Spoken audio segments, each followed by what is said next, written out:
உலகெங்கும் வாழக்கூடிய பக்தி ஒளி நேயர்கள் அனைவருக்கும் வணக்கம். நான் உங்கள் டாக்டர் வி ராஜ்குமார் சிவாச்சாரியார் பேசுகிறேன். இந்த பதிவுல நாம் பார்க்கக்கூடிய மிக முக்கியமான ஒரு விஷயம், அதாவது தோஷங்கள்லாம் நிறைய நீங்க கேள்விப்பட்டிருக்கீங்க. தோஷங்கள் உங்களுக்கு தெரியாதது கிடையாது. நிறைய தோஷங்கள்லாம் பித்ரு தோஷம் கேள்விப்பட்டிருக்கோம், மாத்ரு தோஷம் கேள்விப்பட்டிருக்கோம், சாபங்கள்ல நிறைய விஷயங்கள்லாம் கேள்விப்பட்டிருக்கோம். என்னென்ன சாபங்கள்லாம் கேள்விப்பட்டிருக்கோம்? பெண் சாபம் கேள்விப்பட்டிருக்கோம், குலதெய்வ சாபம் கேள்விப்பட்டிருக்கோம், விதவை சாபம் கேள்விப்பட்டிருக்கோம், பித்ரு சாபம்லாம் கேள்விப்பட்டிருக்கோம். சரி சுவாமி, இவ்வளவு சாபங்கள்ல இருக்கே, இதற்கெல்லாம் முதன்மையான சாபம் என்ன சாபம், என்ன தோஷம் அப்படின்னு சொன்னா பிரம்மஹத்தி தோஷம். இதுதான் முதல் தோஷம். இதுதான். அப்புறம்தான் உங்களுக்கு அடுத்தடுத்து வரக்கூடிய தோஷங்கள்லாம். இந்த பிரம்மஹத்தி தோஷம் ஒருத்தருக்கு எப்படி பீடிக்கிறது, ஏன் இந்த பிரம்மஹத்தி தோஷம் ஒருத்தருக்கெல்லாம் வருது, எதனால ஒரு குடும்பத்துல எடுத்துடணும்னு சொன்னா, நல்லா இருக்கிற குடும்பம், நல்லா வந்துட்டு இருக்கு குடும்பத்துல, கணவன் மனைவி குழந்தைகள் எல்லாருமே நல்லா வந்துட்டு இருக்கு. 10 வருஷம் 15 வருஷம் 20 வருஷம் 25 வருஷம் நல்லா குடும்பம் பண்ணினவங்க திடீர்னு பிரிஞ்சு போயிடுறாங்க. பார்த்திருக்கீங்களா? திடீர்னு பிரிஞ்சு போயிருக்காங்க நிறைய பேர் மனஸ்தாபத்தினால. ஏன் கல்யாணம் ஆன புதுசுல பிரிஞ்சு போனா ஏதோ ஒண்ணு சரி பரவாயில்ல, ஏதோ பிரிஞ்சுட்டாங்க அப்படின்னு சொல்லலாம், ஏதோ ஒத்துக்கல அப்படின்னு சொல்லி 25 வருஷம் ஒன்னா இருக்கிறவங்க கூட சமயத்துல திடீர்னு பிரிஞ்சு போயிடுறாங்க. குழந்தைகள் ஒரு இடத்துல இருக்காங்க, கஷ்டப்படுறாங்க. அப்போ இந்த பிரம்மஹத்தி தோஷம் அப்படிங்கிறது ஒண்ணு உண்டு.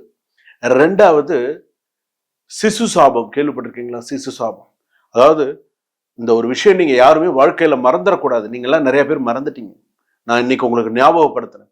எத்தனை பேர் நீங்க வருஷத்துல எத்தனை திதி, நீங்க எவ்வளவு பேர் திதி செய்யறீங்க? அம்மாவுக்கு திதி செய்யறீங்க, அப்பாவுக்கு திதி செய்யறீங்க, அப்புறம் பாத்தீங்கன்னா உங்க முன்னோர்களுக்கெல்லாம் நீங்க நிறைய திதி செய்யறீங்க. அம்மா அப்பா இல்லாதவங்க எல்லாம் திதி செய்யறீங்களா இல்லையா? நீங்க திதி செய்யும் பொழுது எல்லாருக்கும் இப்ப முன்னோர்கள் பேரெல்லாம் சொல்லி எல்லாம் திதி பண்றீங்க. ஆனா நீங்க உங்கள எத்தனை பேர் அபாஷனான குழந்தைக்கு திதி பண்ணிருக்கீங்க? அபாஷனான குழந்தைக்கு எத்தனை பேர் அதை நினைச்சு நீங்க பண்ணிருக்கீங்க? நீங்க 10 வருஷத்துக்கு முன்னாடி செஞ்சது கூட இந்த உங்களுக்கு உடனே அது காட்டும். உங்களுக்கு தெரியுமா? உண்டு. தெரிஞ்சோ தெரியாமலோ ஒரு தடவை 2 தடவை 3 தடவை கலைஞ்சு அதுக்கப்புறமா ஒரு குழந்தை நின்று அந்த குழந்தைய நீங்க வளர்த்துட்டு வரும்பொழுது ஒரு பிரச்சனை வரும் பாருங்க. அது எதனாலன்னு உங்களுக்கு தெரியும். அதனாலதான் பால சாந்தி ஹோமம் பண்ணணும் அப்படின்னு சொல்றாங்க. என்ன ஹோமம்? பால சாந்தி ஹோமம் உண்டு. இல்லைன்னு யாராவது மறுக்க சொல்லுங்க பார்க்கலாம். முடியாது. ஆனா இன்னைக்கு எத்தனை பேர் தெரிஞ்சோ தெரியாமலோ அபாஷன் ஆயிடுத்து, இதா எடுத்து. ஆனா அது எத்தனை பேர், அது ஒரு உயிர், அது போயிடுத்து. அது சில பேருக்கு பிறந்து போயிருக்கும், சில பேருக்கு பிறக்காம போயிருக்கும். அது எவ்வளவு ஒரு பெரிய விஷயம் தெரியுமா? அதற்கு நம்ம பால சாந்தி ஹோமம் நம்ம பண்ணியே ஆகணும். நீங்க பண்ணாத குடும்பத்துல இன்னைக்கும் நிறைய கஷ்டங்களை அனுபவிப்பீங்க. இன்னைக்கு தெரியாதுங்க, 10 வருஷம் 15 வருஷம் கழிச்சாலும் அது ஞாபகம் வச்சுக்கிட்டே தாங்க இருக்கும். நான் சொல்றதெல்லாம் உங்களுக்கு விளையாட்டா கூட தெரியும். என்னடா சாமி இப்படி சொல்றாங்க அப்படின்னு. நீங்க இது எத்தனை பேர் நினைச்சு பார்த்திருக்கீங்க சொல்லுங்க? எத்தனை பேர் இதை நினைச்சு கண் கலங்கி இருக்கீங்க சொல்லுங்க பார்க்கலாம். எத்தனை பேர் நினைச்சு கண் கலங்கி இருக்கீங்க? எனக்கு இந்த மாதிரி ஒரு விஷயம் நடந்திருக்கு. ஆமா போச்சுங்க, ஏதோ ஒண்ணு போச்சு, 1 2 போச்சு, அப்படியே போச்சு அப்படின்னு சொல்லுவாங்க.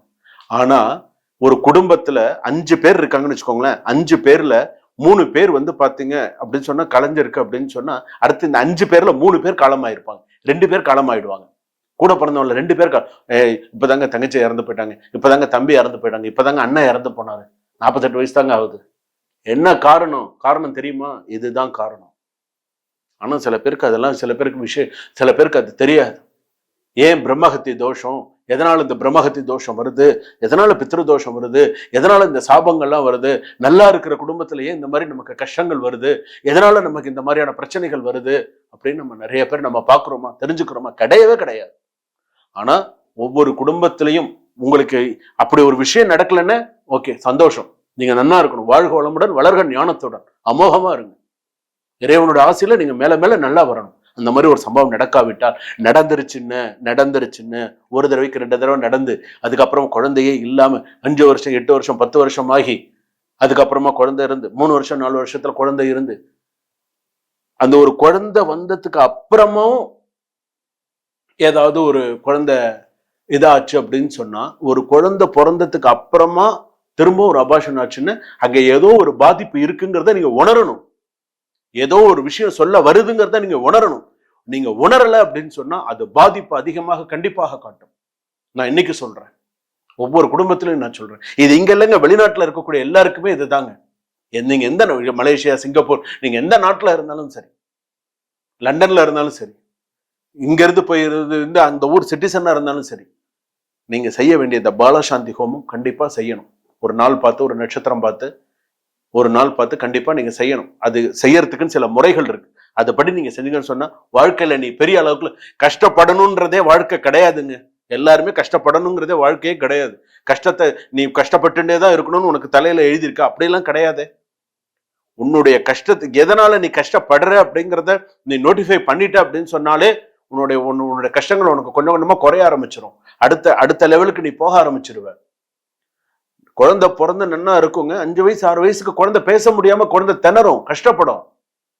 அப்ப என்ன பாதிப்பு அங்க, என்ன எதனால பாதிப்பு, ஏன் பாதிப்பு, நம்ம என்ன செய்யணும்? அப்பா அம்மா யோசிக்கணும். அதனாலதாங்க பெரியவங்களை வீட்டுல இருந்து அனுப்பக்கூடாது. வீட்டுல பெரியவங்க இருந்தாங்கன்னு சொல்லுவாங்களா? உன் குடும்பத்துல வீட்டுல பெரியவங்க அம்மா அப்பா இருந்தாங்கன்னு சொல்லி கொடுப்பாங்களா? இது நீ செய், இது விட்டுட்ட, இது நீ செஞ்சனா? அதனாலதாங்க வீட்டுல பெரியவங்க இருக்கணும்னு சொல்றது. இன்னைக்கு யாராவது வீட்டுல பெரியவங்க இருந்தாதான் மதிக்கிறது கிடையாது, சொல்றது கிடையாது. இன்னைக்கு எத்தனை பேர் தன்னுடைய அம்மா அப்பா நீங்க வீட்டுல வச்சு நம்ம பாக்குறவங்க எத்தனை பேர் இருக்காங்க? கிடையவே கிடையாது. மதிக்கிறதே, மதிச்சா தானுங்க ஃபர்ஸ்ட். பாவம், அவங்களுக்கு அவங்க வயசுக்கு அவங்க எவ்வளவு கஷ்டப்பட்டு இருப்பாங்க. அவங்களுக்கு ஒரு வயசு கொஞ்சம் தளர்ந்த உடனே நீங்க அவங்களை அவமதிக்கிறீங்க. இதெல்லாம் பெரிய விஷயம். அதெல்லாம் அது பாவத்திலையும் பாவம். அதெல்லாம் 2 கண்ணா வச்சு பாக்குறவங்க சில பேர் மட்டும்தான். அதெல்லாம் எதற்காக சொல்றேன்னா, இந்த பாலசாந்தி ஹோமம், இந்த அபார்ஷன் ஆறது, இந்த அபார்ஷன் ஆன குழந்தைகளுக்கு எத்தனை பேர் அதை நினைச்சு திதி கொடுத்திருக்கீங்கன்னு எனக்கு சொல்லுங்க கமெண்ட்ல. சாமி நான் செஞ்சிருக்க சாமின்னு சொல்லுங்க, நீ நன்னா இருப்ப. எப்படி நான் நினைச்சு செஞ்சிருக்க சாமி அந்த விஷயத்த, நீ நன்னா இருப்ப. அந்த நாள்ல அந்த பெண் நினைச்சு பார்த்தானே அந்த பொண்ணு நன்னா இருப்பா. இந்த மாதிரி இந்த வருஷத்துல இந்த மாதிரி ஒரு சம்பவம் எனக்கு நடந்திருக்கு என் வாழ்க்கையில அப்படின்னு சொல்லி அந்த பொண்ணு ஒரு நிமிஷம் அதை நினைச்ச ஒரு கண்ணீர் சிந்தினான அந்த பொண்ணு நன்னா இருப்பா. தெரிஞ்சோ தெரியாமலும் இந்த மாதிரி ஒரு தவறு நடந்துட்டு, இந்த பாவத்துக்கு நான் ஒரு காரணம் ஆயிட்டேன், என்னுடைய இது அப்படி சொல்லி அந்த சுவாமிக்கு நீ செய்யக்கூடியது, நீ வாழ்க்கையில அமோகமா இருப்ப அந்த பொண்ணு. இந்த விஷயங்கள் எல்லாம் நீங்க நிறைய நோட்டிஃபை பண்ணி வச்சுட்டு, இந்த பக்தி ஒளி பார்க்கக்கூடிய ஒவ்வொரு நேயர்களுக்கும் நான் சொல்றேன், உங்க குடும்பத்தில் இந்த மாதிரி ஒரு சில விஷயங்கள் நடக்கிறதா தயவு செய்து நீங்க வாழ்க்கையில பண்ணுங்க. தெரியலையா? கீழே டிஸ்கிரிப்ஷன்ல நம்பர் இருக்கு, எனக்கு வாட்ஸ்அப் கால் பண்ணி என்கிட்ட கேளுங்க, வாட்ஸ்அப்ல மெசேஜ் அனுப்புங்க. கண்டிப்பா இதை பத்தின விவரங்கள் உங்களுக்கு நான் சொல்றேன். சுபம், வாழ்க வளமுடன்.